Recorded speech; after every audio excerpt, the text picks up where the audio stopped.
Bonjour, aujourd'hui je vais vous faire une petite vidéo rapide. J'avais pas l'intention de poster ce sujet-là avant quelques temps, mais je m'aperçois que j'avais mis de côté pas mal de maquettes, et puis là il y a une actualité sympathique. Merci à Benjamin, coucou Benjamin, vice-président de l'association Annigator, qui m'a signalé que Aoshima rééditait les vieilles maquettes de Mospeada. Et il me semble de bon ton de vous rappeler que des kits comme ça peuvent être réédités, parfois et sous des marques différentes. Mais c'est des vieilles maquettes. Par contre, le prix peut quand même être vachement intéressant. De mémoire, il me semble que des maquettes comme celle-ci, on va commencer par celle-ci, sont actuellement à 15 €. Il se trouve que là, donc, c'est une réédition déjà qui avait été proposée à l'occasion de la sortie en DVD de Mospeada il y a bien longtemps chez Imai.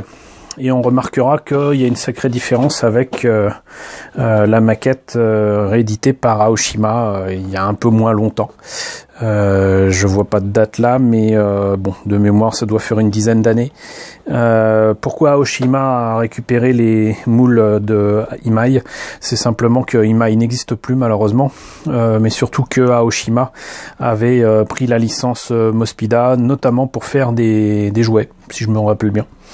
Ils font partie de cette comment dirais-je, ces sociétés qui ont repris exactement en même temps la licence autour de Genesis Kimber Mospeada, et donc ils avaient réédité certaines maquettes. Ces maquettes sont actuellement rééditées au Japon, et il y a des précommandes qui sont disponibles sur Billing Japan. Voilà, je vous mettrai des liens dans la description. Donc voilà, sachez que il y a ces maquettes-ci qui sont donc disponibles sur HLJ, et donc il s'agit de rien de moins que les trois versions, les trois transformations qu'on voit ici du Legios, donc en robot, on va dire en Gearwalk et en Fighter. Donc c'est Armo Fighter, Armo Diver et Armo Soldier. Et donc c'est pas transformable, et vous pouvez faire donc l'avion, hein, le Gearwalk ou le Battloid, on va dire. Et dans les précédentes versions de Imai, ces maquettes étaient quand même accompagnées de toutes les pièces nécessaires pour faire les autres modèles qui sont rouges et verts. Là c'est pas le cas, donc c'est vraiment les décalcos, les couleurs et les têtes qu'il faut pour faire un seul modèle. Et sinon c'est exactement la même chose que ici, avec une boîte un peu plus petite pour Imai, et une couleur de plastique qui à mon avis tient du fait que ça a un peu vieilli, hein, du bleu qui devient vert comme ça. Pour moi c'est typique des plastiques qui vieillissent mal. Voilà, mais bon, en termes de présentation, c'était quand même beaucoup plus sympa. Beaucoup plus sympa. Mais ce n'est qu'un avis pas très objectif de ma part. Je trouve que ces illustrations-là sont nettement plus belles que celle-ci, même si c'est tiré du dessin animé et qu'on les voyait déjà là. Je trouve la boîte ici de Imai nettement plus cool que celle d'Aoshima, mais qu'importe. 15 €. 15 € les amis, c'est une affaire, ça vous fait 5 € la version de Legios que vous voulez, ou un 72, hein, par contre c'est pas bien grand, hein. J'ai déjà fait une vidéo avec les kits qui sont présentés sous différentes boîtes, et certains de mes kits montés en Diver et en Fighter. Donc là aussi je mettrai un lien dans la description ou à la fin de la vidéo. Donc ça c'est pour les Legios. Pour ce qu'on appelle dans la version Robotech les cyclones, et qui sont donc des Blow supérieurs, je crois. Non, Blow supérieur, je crois que c'est pour Yellow Lancer. Alors Blow Superior c'est effectivement pour Yellow, mais là c'est tout simplement un Ride Armor. Alors particularité de cette maquette de Imai qui est rééditée bientôt par Aoshima, que je n'avais pas pris chez Aoshima d'ailleurs. Déjà c'est que la maquette est transformable. Elle est au 1/12e, contrairement au Blue Superior de Yellow Lancer que je vous ai montré, qui est au 1/15e, donc légèrement plus petit.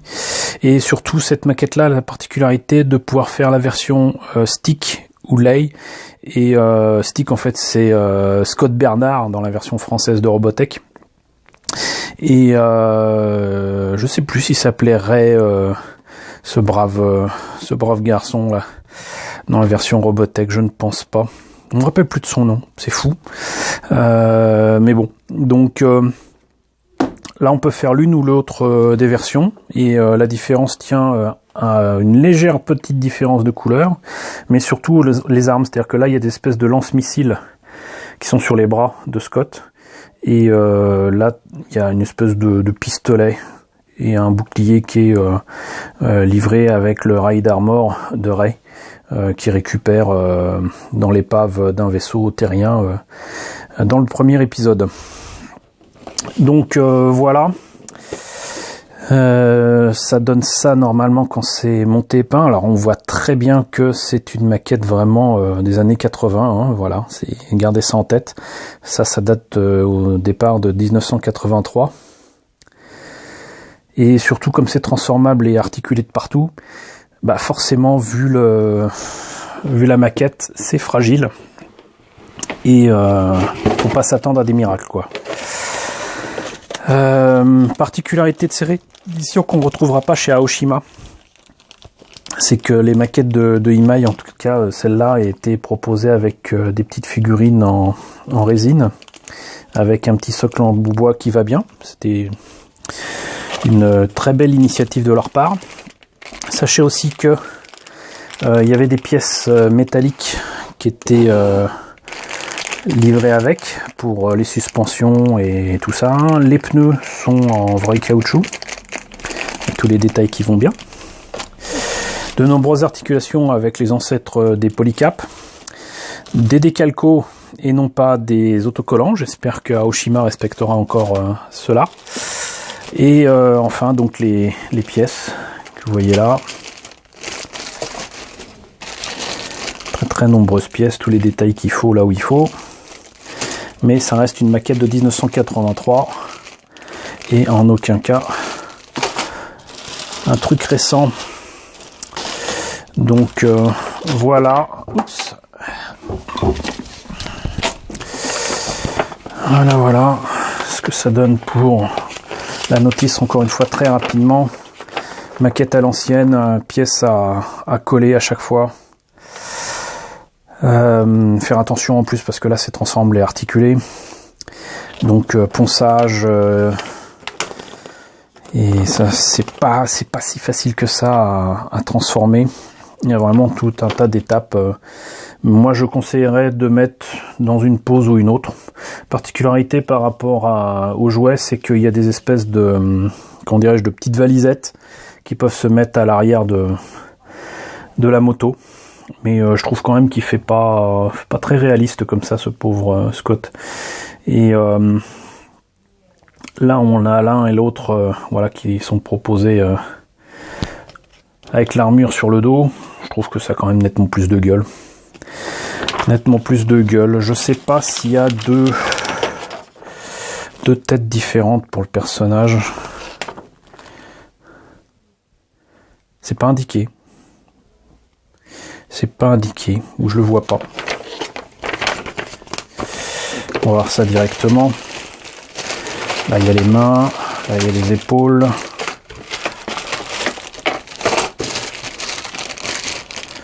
Où es-tu, petit casque?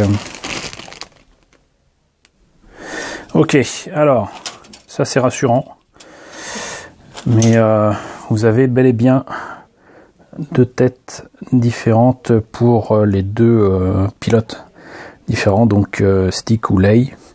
Là c'est Stick, on le reconnaît bien. Les visages sont très réalistes, sont très ressemblants, donc ça c'est cool. Ça c'est vraiment très très cool. Donc voilà, et avant que j'oublie, ce Ride Armor de stick ou la version Blow Superior du Ride Armor de Yellow, les deux sont transformables et ont un 12e, sont proposés sur HLJ à 20 €. Et là encore, même si c'est une vieille maquette, même si c'est une réédition, ça reste un bon prix. Voilà. Et si vous aimez Robotech comme moi, si vous aimez bien Mospeada, je pense que ça serait l'occasion de vous y mettre. Voilà. Bah écoutez, j'espère que cette vidéo rapide faite sur le pouce vous aura quand même intéressé. N'hésitez pas à me dire ce qu'il en est dans la version, dans la section commentaires. N'hésitez pas à liker, n'hésitez pas à partager. C'est très important de partager pour faire connaître la chaîne et augmenter notre belle communauté grandissante. Et puis surtout, n'hésitez pas à vous abonner si ce n'est pas déjà le cas pour suivre les prochaines vidéos. Et je vous dis à très bientôt pour de nouvelles vidéos autour de Robotech, Mospeada et compagnie.